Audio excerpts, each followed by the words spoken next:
Hello, guys, welcome to All Round Health Talk. Well, it's a new year, so happy new year to you all. I can't believe we're already in 2021. I'm very glad to be here and I'm glad that you all are here with me. So, we're going to be kicking off 2021 with a topic that we believe is very important um, for us to get to understand and basically get a complete idea of what it is about. And so we're going to be starting this year off with fibroids. Well, fibroids, as we know, is very, very frequent in Black women in general. So we're going to be talking concepts, symptoms, risk factors, treatment, all you should know about fibroids. So let's get to it. Fibroids basically are like masses. They could be small, they could be big, or swellings that we find in the surface or in the walls or in the mucus layer of the uterus, or what we call the womb. Basically, these fibroids they generate from the normal tissues of the womb. So basically, these are normal tissues of the womb or muscles of the womb that are produced in excess and then form a swelling or a mass within or outside the womb. And this is what is called the fibroid. And because they are produced from, or they generate from normal tissues of the womb, they are hardly ever cancerous. Most times they are benign. Now, the fibroids can be located in different parts of the womb, and it could be multiple, it could just be one fibroid, you could have multiple fibroids, and based on the location, then the symptoms might differ or the severity might differ. So I've actually sketched something that looks like a womb. It looks like it. I really hope it looks like one. Anyway, forgive my drawing if it doesn't, but this is what the womb looks like. So I don't know if you can see it. Yes, okay. So basically this is what the womb looks like. This generally is the womb, and this is the cervix. Yeah, this here is what we call the fallopian tube, and these are the ovaries. Well, you have one here too, but I've just drawn one portion. Now this is the womb. Like I've said, this space here is the uterine cavity, basically where your baby would grow up and develop during the 9 months. And these parts here and here are the uterine walls, or the walls of the womb. And these other parts here are the surfaces, outer surfaces or layers of the womb. Now these circles you see are different fibroids, and basically this is to show you where the fibroids can appear. Now the ones that have been labeled A, which is this one here and this one here, are actually the fibroids that are formed on the outer layer of the womb, and they are called the subserosal fibroids. The ones layer B here and here are the fibroids that are formed within the walls of the womb, and so they are called the transmural fibroids. And then the one you see here labeled C here and here are basically the ones that are formed in the mucus layer of the womb, so they are called the submucous fibroids, and so they are much more in contact with the uterine cavity and might obstruct the development of your baby in the case that you get pregnant. So basically these are the different places that the fibroids could appear in your womb. Now that we know what the different locations for the fibroids are, now let's talk about risk factors. Basically, nobody knows the exact cause of the fibroids, but we know that the female hormones help the growth of the fibroids. Like they serve as a nutrient to these fibroids. So we're talking estrogen and progesterone.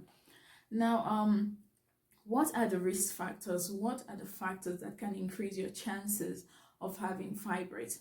One is family history.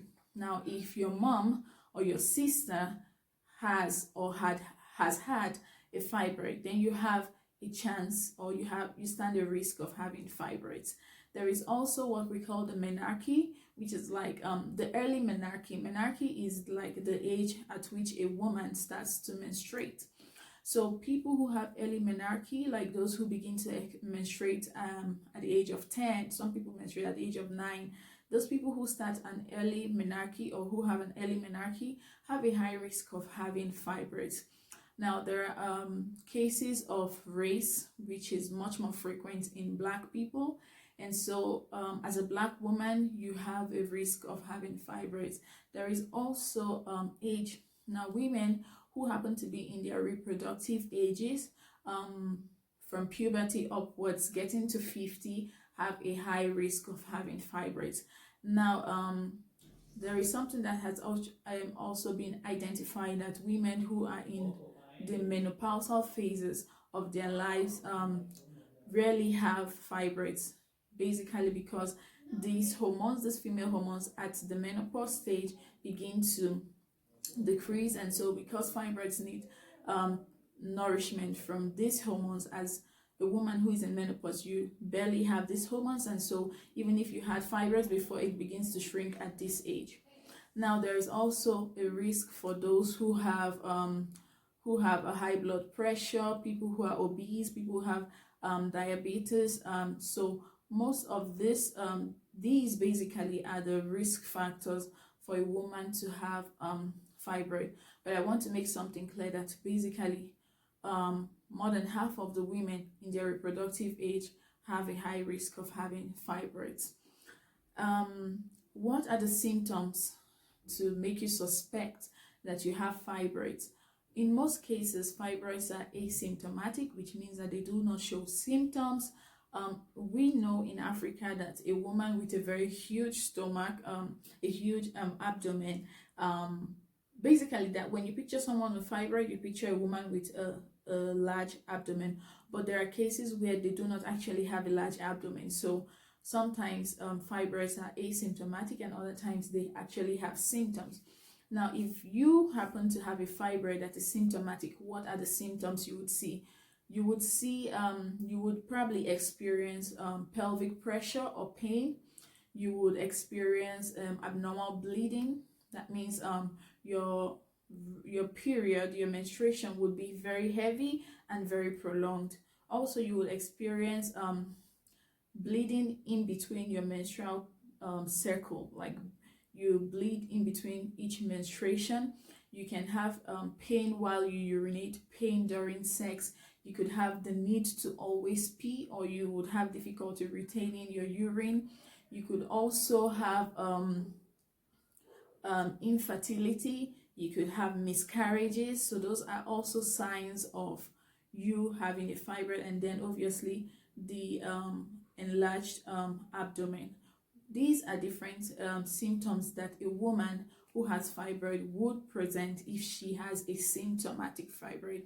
She could have fibroid and still not show symptoms. So now, how does your doctor realize that you have fibroid? In the case that you have these symptoms, obviously you would want to go to a doctor and check yourself out, and then you would be diagnosed of fibroids. But what about the women who don't have symptoms? What happens? Now, in many cases, fibroids are diagnosed accidentally. It means that a woman goes for a regular checkup and then finds out she has fibroids, or she goes for something else. She goes for a urine infection or something, and then they do an ultrasound and find that she has fibroid. That's because the woman is having an asymptomatic fibroid. So basically, that's how fibroids are diagnosed. Now, what is the most efficient form or most conducive form of diagnosing fibroids? It will be through the ultrasound or the abdominal pelvic scan. In this case, because it's not invasive and it can tell us if there is a fibroid. Now, there are other ways to get a much more clearer view of the fibroid or the mass that has been identified, which would be through an MRI, a magnetic resonance imaging. So basically, that's how it will be diagnosed. Now, what happens when you're diagnosed with fibroids. There are different treatments that can be carried out in the case that you have fibroids.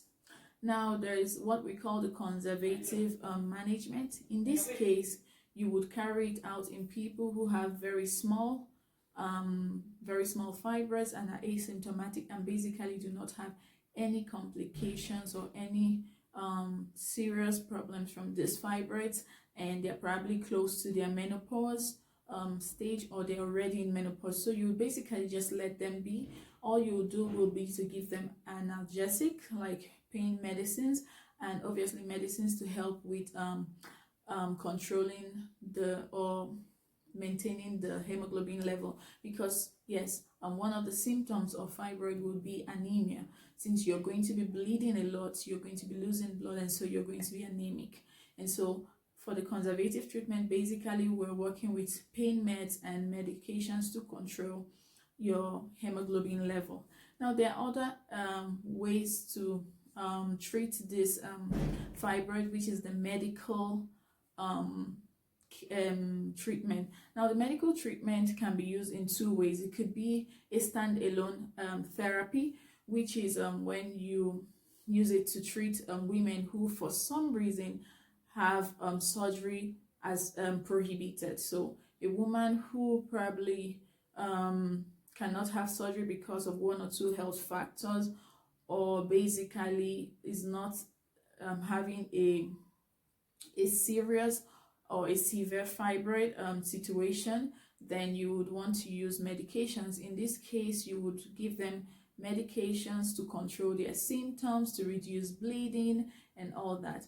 There are other cases where you would have to give these medications as an adjunct to the surgery. So you would start with a medical treatment, which is like pills and all that, pharmacological treatments before the surgery. Now, what these medications do is to reduce bleeding, like I've said before, help to shrink the fibroid to a size where it can easily be taken out. So basically, and also to control hemoglobin levels. So what you will do will be to do this medical treatment first, and when the fibroid is in a smaller size and the patient is with a normal hemoglobin and all that, then you can go into surgery and actually remove the fibroid. Now, apart from the medical treatment, there is also what we call the non-invasive, minimally invasive therapies, where basically we use ablation or use temperature changes. There is also the uterine artery ablation, which is one of the most frequently used. In this case, you're reducing the blood supply to the fibers, and so if they don't get blood supply, then they begin to shrink and they don't grow, and that helps to reduce the size and destroy the fibroids. In other cases, you can use a magnetic resonance focused temperature therapy, where it basically uses a resonance mechanism to increase the temperature within the fibroid, and so it increases the temperature, and this high temperature in the fibroid will cause necrosis that will kill the fibroids. But the final and most effective form of treatment is surgical, which is either hysterectomy or myomectomy. Now, hysterectomy will be to take out the whole worm out, so just take it off, because that's where the fibroid grows. So if you take it off, then we're good. But you also have to consider the age of the woman. Does she want to have kids? Is she close to menopause? Like the symptoms. So treatment basically for fibroids, it's personalized based on you, your symptoms, the size of your fibroids. Do you want to have kids? Do you not want to have kids? Or have you had the amount of kids you want to have? And then if you don't want to go for a hysterectomy, then you can go for a myomectomy, which would be to just take out the fibroid and leave your womb in place. So basically, these are the forms to treat, or these are the ways to treat fibroids. But you would need to sit down with your doctor, with your gynecologist, and discuss these options, and together come to a conclusion on what method you would like to use for treatment. Now, I would also like to put this out there. There are people who think that fibroid is the fault of the woman. The woman has nothing to do with her having fibroids. Fibroids happen. Unfortunately, as women, we have a high risk, and especially in our reproductive ages. A woman has nothing. The fact that a woman decides to do family planning and have kids at a certain age or at a certain time in her life has nothing to do with her having fibroids. So please, let's try to be kind. Let's stop pushing blames on the women. Women are going through a lot. Just having fibroids and knowing that it could affect your fertility and your pregnancy, your future pregnancy, is a lot for a woman. So please, let's learn to investigate and have information before we start pushing blames out there. Anyway, so I hope that this video has been educative enough for you. If you don't have fibroid, if you know someone who has fibroid, then please share this video to other people so that we can all be educated about the things that really affect us as women, and also share it to the men so that they know that this is not the woman's fault, and they also know how to support the woman in this kind of situation. Also, thumbs up, we need it. Thumbs up. Follow us on Instagram at All Around Health Talk. And what else? Leave us a question, a comment if you wish. Thank you for being part of this video. I'll see you in the next one. Bye.